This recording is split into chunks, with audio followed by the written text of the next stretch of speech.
day and age, electricity has become one of the basic necessities of our livelihood. With increasing focus on ensuring electricity for all and talk of reforms in the power distribution sector, the proposed amendments to the Electricity Bill 2014 has been in the limelight.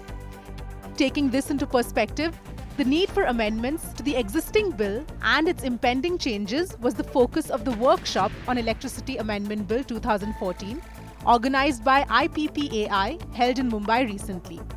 The opening address was delivered by Harry Dhaul, DG of IPPAI. Electricity Act 2003 had some very interesting provisions which somehow never got implemented. And I'm going to sort of talk about them in my presentation. And I'm going to start off with the issues that we have. And these issues are actually, if you notice, are broader than just the Electricity Act 2003. Fact of the matter remains that private sector companies were invited under a PPP relationship to invest money in infrastructure, including tolls. And for some reason, a 20-year, 25-year contract has been short-circuited, and people are now talking about reducing the life of that contract and cancelling it if possible, or perhaps reneging on it in some cases. Now, why is this happening? So the mindset is that the private sector is taking the public for a ride. So if you notice the change in environment between 2003 and 2014 is, in a sense, the mindset of people is on this public good versus private profit. And so regulation seems to be creeping back into the sector. And this is coming in through the Act, this is coming in through conduct of governments, this is coming in through public opinion, etc., etc. And nobody in the private sector or any of them actually is in a position to defend their, shall we say, position and justify their position to the people at large for some strange reason, I don't know why. And perhaps Mr. Maru can throw some light on it as to why doesn't the private sector take a very strong view and perhaps mobilize public opinion to counter this kind of populistic sentiment. Free power, free water, free this, free that. The point is, everybody knows there's nothing free. Someone has to pay somewhere along the line at some point in time. Suhas T, Director Legacy Services, gave an overview on Electricity Amendment Bill 2014. Very quickly, I think in terms of renewables, see, of course, there's not too much of time in terms of saying that we can kind of analyze the legal provisions in terms of actually interpretative issues. But I've kind of picked up a couple of issues and I want to delve a bit into it. You know, Renewable Energy Services Company has been defined under the new bill, but where it is used, I didn't find where the definition has been used. We've look at the recent statements that are coming out, and these are primarily from various PIB releases that have come up. On February 17th, Mr. Arun Jaitley said that 266,000 megawatt commitments on green energy. I don't know what that commitment means, but they've said it's commitment. On February 17, they said that this expo, which was there, the Reinvest 15, showcased India's manufacturing capabilities and technologies in solar, wind, biomass, being used to provide an idea to the foreign investors about potential areas of investment in renewable energy. Now, you're saying that you have manufacturing capabilities as well as technologies in these areas, but you're saying from the investor perspective, you want them to come here. How much amount of money has really gone in R&D for green technologies is a question that we need to ask ourselves. Some of the kind of problems that people are saying would get solved because of the Electricity Amendment Bill. And if you look at carriage and content world over, I think there are 3 or 4 examples. I haven't really picked up UK here, but UK also has a mode in which it does the content and carriage thing. New Zealand experience is suggesting they really created a market administration, which is like they created a database of connection points. And that connection point database was very critical in ensuring that you have supply licenses or you have, let's say, carriage and content kind of completely distinguished there. They also said that consumer switching fund, which is the portability that we talked of. Let's look at telecom. I think in terms of telecom licenses, the portability, it took almost about 8 years for us to get onto the portability, and today you have these numbers which are portable based on whatever is the best tariff that consumer suits, it can create. The portability and consumer switching is going to be essential if you're talking in terms of distinguishing content and carriage. I think one of the most crucial aspect is going to be metering. If the metering across the energy sector is not rightly done, is not 100%, the content and carriage division cannot really work. Following this, Sushil Maru, MD and CEO, SR Power, threw light on the proposed amendments to the Electricity Act.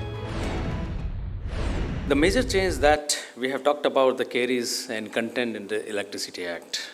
Now what is happening, in my opinion, the Electricity Act, the electricity reforms we started since 1995, first the generation, then the transmission we started something, then the Electricity Act came in, then the power exchanges came in, then the Regulatory Commission came in. And we have seen that the reforms in the generation sector has added a lot of capacities in India. Reforms in transmission sector which started but stopped somewhere midway. Reforms in distribution sector that started but because of political reasons stopped midway. And because of the stoppage of reforms in the transmission and the distribution sector, generation sector suffered a lot despite the full-blown reforms, despite a lot of capacities coming up. We have seen that the capacities are available, but the power is really not reaching to the people whenever they need it because of the bottlenecks created in the transmission sector and the distribution sector. Now, coming to the distribution sector, the carries and content is extremely important for this purpose because it's a politically sensitive subject. And that's why some reforms started when the privatization of distribution companies started initially, where we have seen the Bombay, Delhi, Ahmedabad, Surat, and some of the other cities became private for distribution. But then again it stopped, and then the franchisee arrangement was experimented. That also did not take us long. The carries and content modification in the Electricity Act, from that perspective, is extremely important because it will bring in the needed reforms, though there are a lot of confusions right now how to implement it, but it will bring in the needed reforms in the distribution sector. This will also probably make the open access easier because today the distribution companies also have a vested interest in not allowing consumers to buy power from whatever source they want to buy. So they create a lot of problems, technical problems or otherwise other kind of hindrances they create, and then open access, though it is there in the Electricity Act, but it's not available because like we have, as a generator, we have faced this problem quite often, that when we want to sell power within the state to a consumer directly, the open access problem created by the distribution companies has really made it very, very difficult to sell power openly in the market. And the same applies to the buyer also. Whenever they want to buy power, cross-subsidy charges are levied arbitrarily, and open access problems are created, line restrictions are imposed, so it causes a lot of problem. But I feel that when the carries and content changes are brought in, they are implemented, this open access problem will be taken care of. And this will also have an advantage that if the consumer wants to buy power and distribution companies are not giving it because of many reasons, they can always change the supplier. As with the new change that will be possible, it will be possible that the consumers who want to pay higher charge for power, they will be able to get power from a different supplier. I'm quite hopeful that going forward probably the situation will reverse, and the kind of questions which are there right now in the minds of everyone, how we are going to implement carries and content in the country, whether should we do it at a small scale and then expand it, or should we do it a full-blown case. And there are a number of issues raised. We have to find out answers, and we have to go on. But I feel that this is the next major reform coming in a distribution sector, and this will transform the way we do business in electricity business in India. Thank you.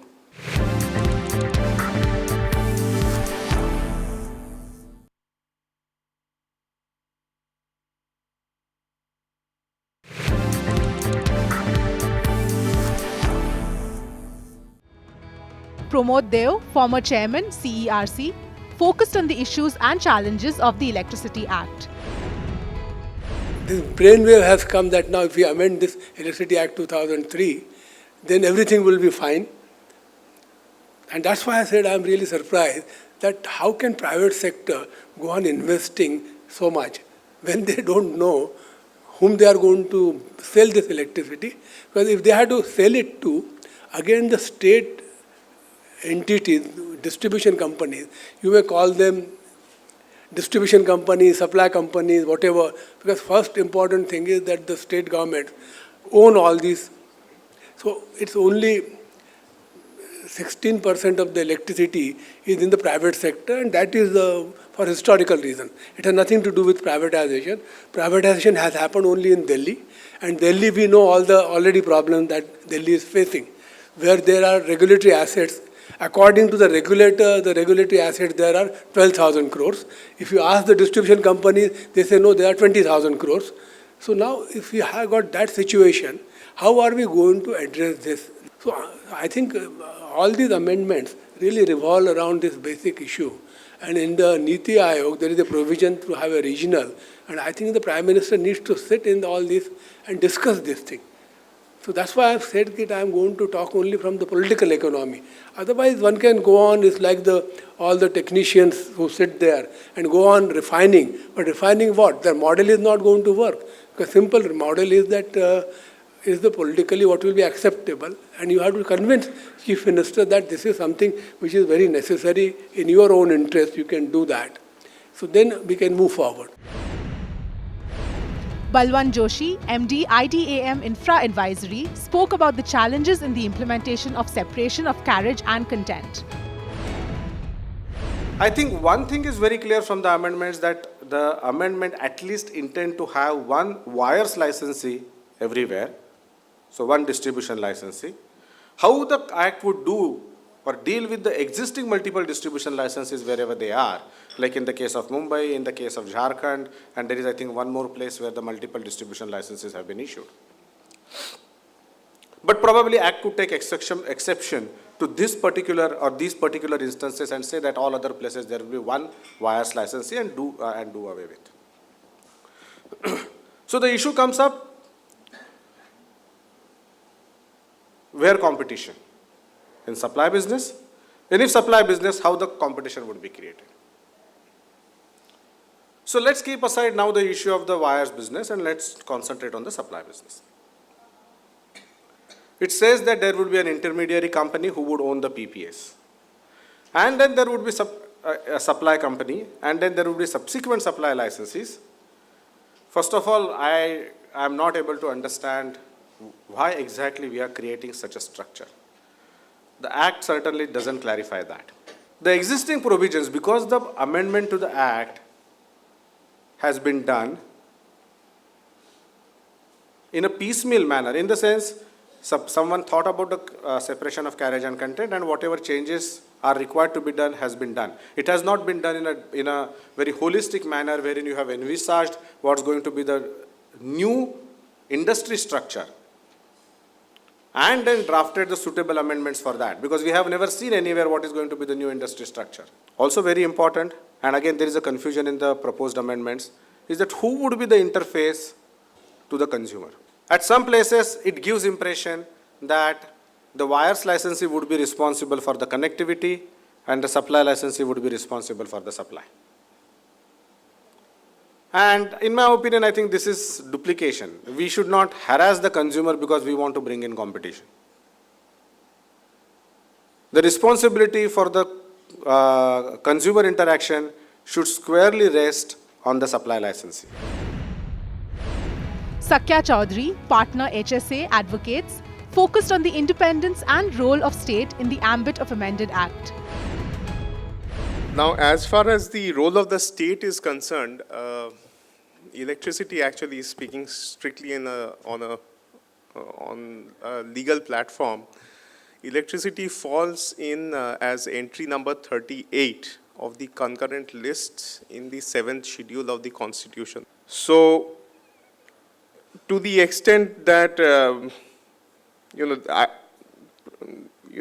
I feel that there might be a few ideological differences between what has been sought to be achieved through the amendment bill and how the states would look at their interest. And there's every possibility that some of the states might actually take the decision to bring about certain amendments after this bill, or if the bill becomes an act. At the transmission level, I think this distinction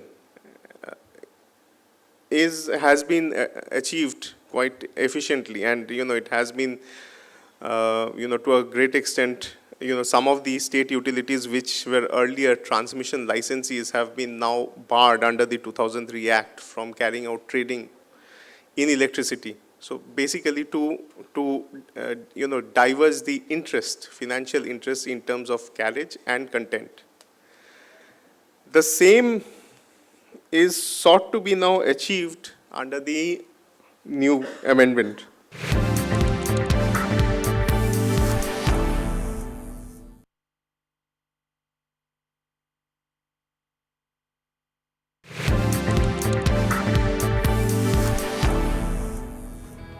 Jayant Deo, former MD IEX, focused on the issue of promoting competition in the proposed amendments of the existing bill. There is a provision in the Act that the competition, this word competition has come at several places in the Act. You go through the annual reports of several regulatory commissions, including MERC. Nowhere they are given in a single line, or even the word of competition is missing from their annual reports. Go through northern India, southern India, nowhere. The commission never felt that it is their job to bring competition. In fact, the commission was formed basically to take this power sector from monopoly to market under their guidance. They have failed, miserably failed. And not only they have failed, there is a provision in the Act in order to have competition, the economic treatise says, in order to have competition and the market, you cannot have administered or regulated prices. And this is what we have seen in case of diesel and petrol. Now, this Act was also knowing that, and this Act under Section 86(1)(a) proviso said, when we give choice of supplier, particularly to this 1 megawatt and above consumers within 5 years' time, then their tariff will not be determined by the Regulatory Commission. They will only determine the wheeling charges and cross-subsidy surcharge, if any. Our regulators continue to draw the tariff for all the consumers, including 1 megawatt. They are flouting the law. Now, today we are supplying power to industry and business community who are producing goods and services in a competitive environment and selling it in competitive environment. They are bringing their inputs, maybe 50 or 100 inputs in the competitive market and sell their goods services in competition. So at least this category of consumers in the whole country can be given power whose price is determined competitively. If we do that, we will gain some experience in 1 year's time, 2 years' time. And then we can think of this separating wire business, separating carrier and content, and several other things we can do it. But first, a pilot, and the pilot I propose for the competitive power.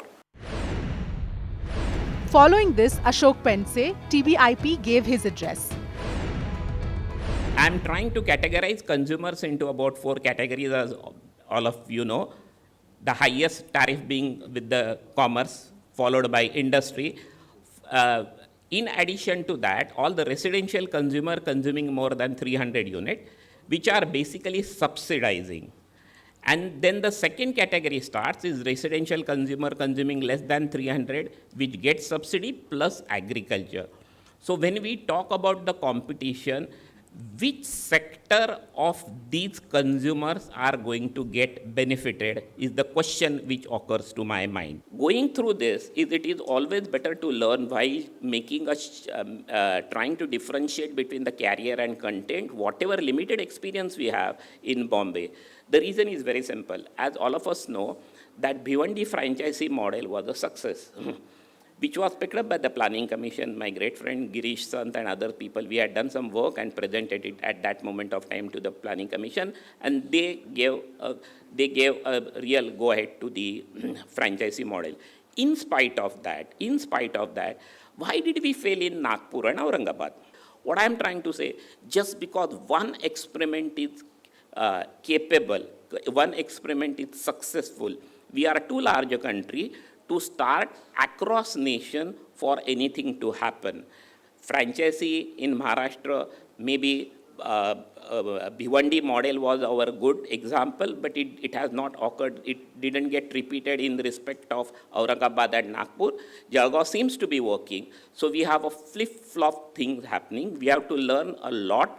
And in my opinion, the competition, if at all it occurs, because of this, will occur for the top end, not for the bottom end, because we are something like our diesel and generating set things, it shouldn't happen. That, in respect of petroleum, all of us know that government said that it will decontrol. It did, and all across nation, SR and Reliance petrol pumps are closed, only Indian Oil is giving the supply. The classical situation is only for the top end, the competition, if at all it occurs, because there is a large benefit to them. And by taking just one or two examples, replicating this on carriage and content, we may not be in a position to achieve the result. It will take some time going through number of experiments to modify and evolve. The closing remark on the amendment bill was delivered by V.L. Sonavne, advisor, MERC. Of course, these things are already told to you that yes, the country is passing through severe fuel shortages, both on the domestic coal and gas level. Roughly 300 million Indians do not have access to electricity. Despite many efforts for over 20 years by Government of India, the financial health of distribution licensees is critical. There's an ever-increasing graph. There's a meager success in promotion of competition, though I'm also one of the reasons for that, ex-regulator. Open access, parallel distribution licensee. The transfer scheme is a difficult task. A roadmap has to be difficult, a definite roadmap has to be given. Tariff order, 90 days, I feel presently 120 days are needed. Franchisee operation, good that Pensesar has already talked about it. Franchisee operation needs to be explicitly covered. It is not explicitly covered because of that there are some issues. Selection of member, more transparency needed. Tenure, according to me, needs to be 5 years. Instead of FOR committee, ATE may review ERC.